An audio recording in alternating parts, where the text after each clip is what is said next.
What's up mga bolero? So welcome back. So today's video, samahan nyo akong panoorin dito kay Top Notch Sports. So ito yung title. Finally, see you soon, Mavs. Kitty Mavs. Woohoo! May mensahe kay Coach Mav, nagpasalamat sa buong MVP. Grabe, yun na masarap abangan. Lalo na kung masarap abangan yan, yung masarap mabasa, makita. Lalo na yung mga kagaya nating Mavs supporter. Siyempre, galing si Coach Kit sa Mavs Phenomenals. Siyempre, yun nga. Kaya, supporter tayo mapapanood. Abangan natin yan. So, tingnan natin kung ano yung mga nangyari dito sa video na to. Kung ano yung mga meron dito. So, dito to kay Top Notch Sports. Supportahan nyo ang kaibigan natin. So, panoorin natin to. Sa mga hindi pa nakapanood nito, samahan nyo. Game!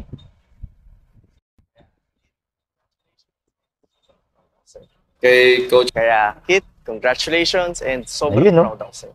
kay Coach Mav You know. at sa MPB family. Salamat sa inyo. Pagkatapos magpaabot ng mensahe ni Coach Mav kay Kit ng congratulatory message after madrap sa PBA, ay si Kit naman ang nagpasalamat kay Coach Mav at sa buong Mavs grabe. Phenomenal Basketball. Nakakataba ng puso ang mga mensahe nila sa isa't isa after nilang hindi magbanggitan sa social media ng mahigit isang taon. Kaya halina't panoorin natin ang reply message ni T-Rex kay Coach Mav. Huwag mo lang kalimutan i-like ang ating video bilang suporta and mag-subscribe sa ating YouTube channel for more Mavs highlights and updates. Pero bago ang lahat, ang video na ito ay...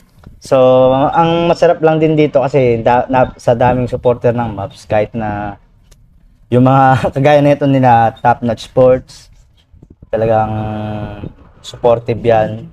Si Pinom Plays, si Big Time Plays, yan yung mga napapanood ko eh. Si Phenomenal Highlights, medyo naglaylo ngayon. Ilang buwan na rin yata, isang buwan na rin mahigit o dalawa. Hindi nakapag-upload. Eh, yan yung talaga yung mga napanood ko, nakasubaybayan ko na dati pa. Si Big Time Plays, medyo bago-bago pa yon. Alam ko, wala pa siyang isang taon. Pero kahit na, consistent din siya mag-upload about sa Mavs. Talaga supporter din siya. Tapos, yan, dyan lang din ako nagsimula sa kanila panoorin, mag-reaction dahil sa kanila. Lalo na kay Boss Rino, yan, dyan ako nagsimula. Napanood ko si Boss Rino, tapos ginagawa na reaction ng Mavs Phenomenal. Siyempre, ako, yung channel ko noon is, dalawa lang kami ng anak ko, tinuturuan ko siya sa basketball. Sinubukan ko mag-reaction. So, yun, hanggang sa nasusubaybayan ko ng mabuti araw-araw yung Mavs Phenomenal. Kaya, supportahan nyo rin to, yan, sila Top Notch Sports, sila Pinom Plays, si Big Time Plays, si Phenomenal Highlights, abangan nyo, mag-upload na lang din yan. Si Boss Rino, yan talaga, mga solid fan ng Mavs Phenomenal yan. Kaya, tuloy na natin to kung ano yung mga meron pa dito sa video na to. Responsibly. Mga gusto kong pasalamatan na tao, yung mga nakasama ko. Mula dati pa hanggang ngayon. Sa mga coaches, mula sa paglalaro ko ng high school hanggang marating tayo ng MPBL, kay Coach Mav and sa MPB family. Salamat sa inyo, sa mga nakasama ko dyan, mga kuya, coaches, ate. Sobrang salamat sa inyo sa pag-guide nyo sa akin, sa mga natutunan ko sa inyo, and sa pagtulong nyo sa akin. Sobrang salamat po sa inyo.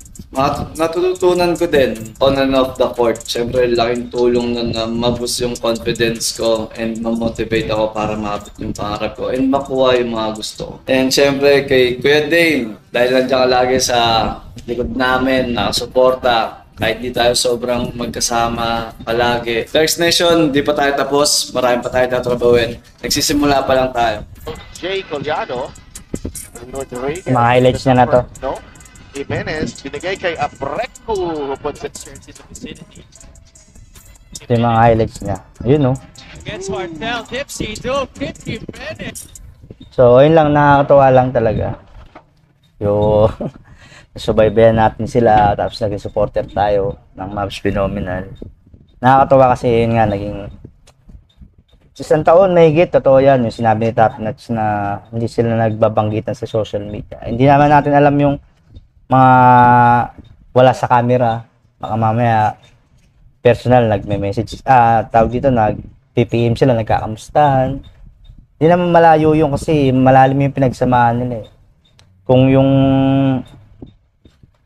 naging issue lang is gusto lang humiwalay ni Coach Kit para mapagpatuloy niya yung ano. Kasi nga yung time na yun na pandemic, puro laro lang sila sa court noon, wala masyadong, tapos yung araw-araw na silang dumadayo, ni-invite sila. So nawala yung training nila.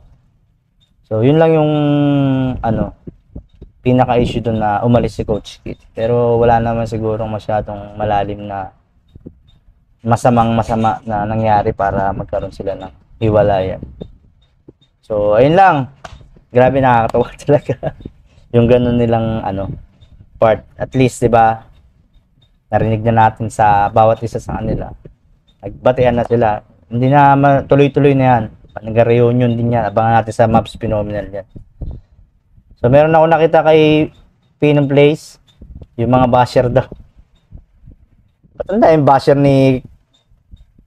ng Mavs saka Coach Kit? Ba't ganun?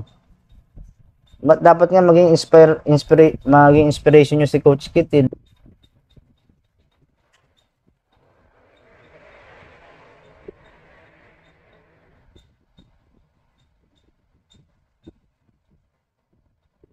Ito.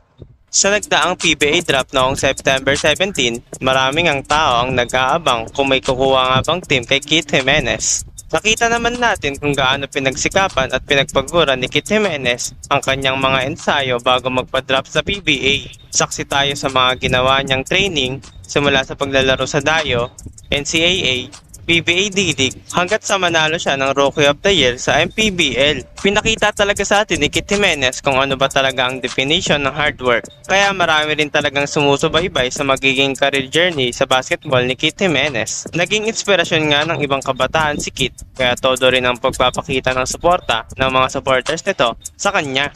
Isa si Kit sa bumuo ng araw natin sa lockdown at pandemic season.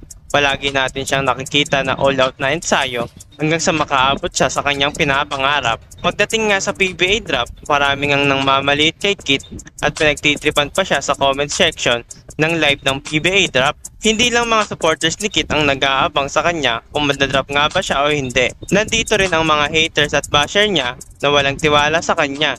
Tulad na lang ng mga ito. Malabo ata makuha si Kit Jimenez kasi hindi nagpagupit. Iyak yung mga fans ni Kit. Undrafted ata si Mavs Phenomenal. Bay Area Dragons selects Kit Jimenez. Draft kita Kit, malapit na piyesta sa lugar namin. Gawin kita waterboy, isama mo si Coach Mavs. Mas okay sa ibang bansa na lang si Coach Kit. Doon na lang sila dumayo ni Mavs. Kit Jimenez nasa NLEX, pauwi na. Si Kit nasa biyahe na, may laro sila ngayon ng Mavs. Kit Jimenez hindi pa nadadraft, daig pa ni Amores.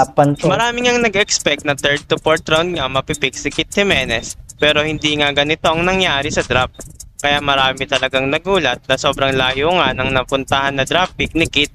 Kung saan umabot pa ito ng 9th round, pang 76 overall pick ng SMB. Sobrang natuwa nga si Kit at muntik pa siyang mapaiyak dahil sa natawag ang kanyang pangalan. Dream came true nga para kay Kit na kahit bandang huli na napili ang kanyang pangalan, ay iba pa rin talaga ang feeling kapag natawag ang pangalan mo sa PBA draft. May bonus pa nga itong kasama dahil magiging kakampi at makakasama niya sa mga ensayo ang idol niya na si Terence Romeo. Ngayon nga itignan natin ang ibang mga comment ng supporters ni Kit at syempre isasama din natin ang mga ibang hate comments para sa kanya.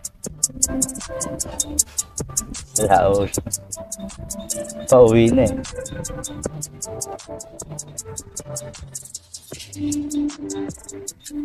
Si Amores.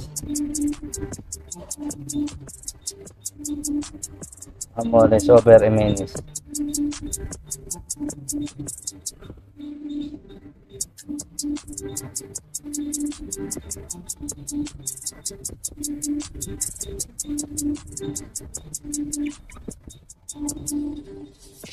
Bakit pa gano'n, no? Ang daming hater. Sabagay, hindi mo mawawala yun.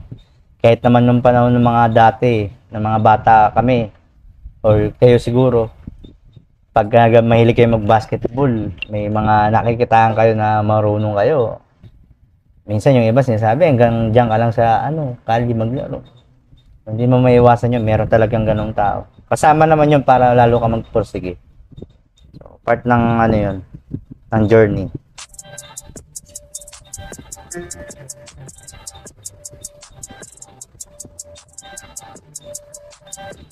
Loko-loko eh.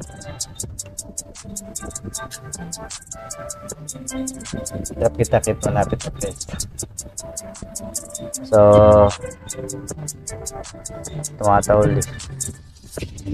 Ang dami kasi tumatahol. Ayan na, nakuha na ng ano, ng SMB.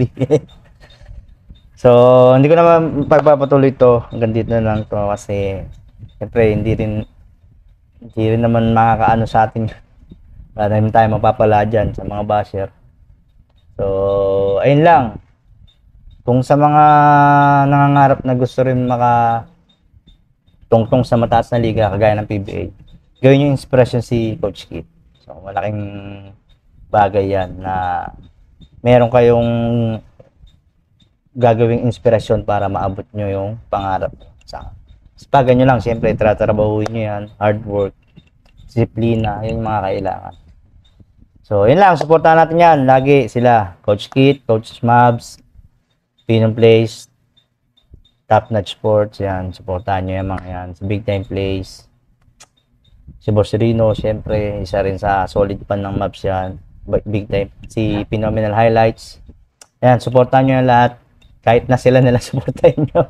Basta ako nanonood lang ako, nagre-reaction lang ako kasi natutuwa nga ako. So, ayun lang. Abangan na natin yung mga susunod na video nila. So, hanggang dito lang to. Hanggang susunod ulit. Peace!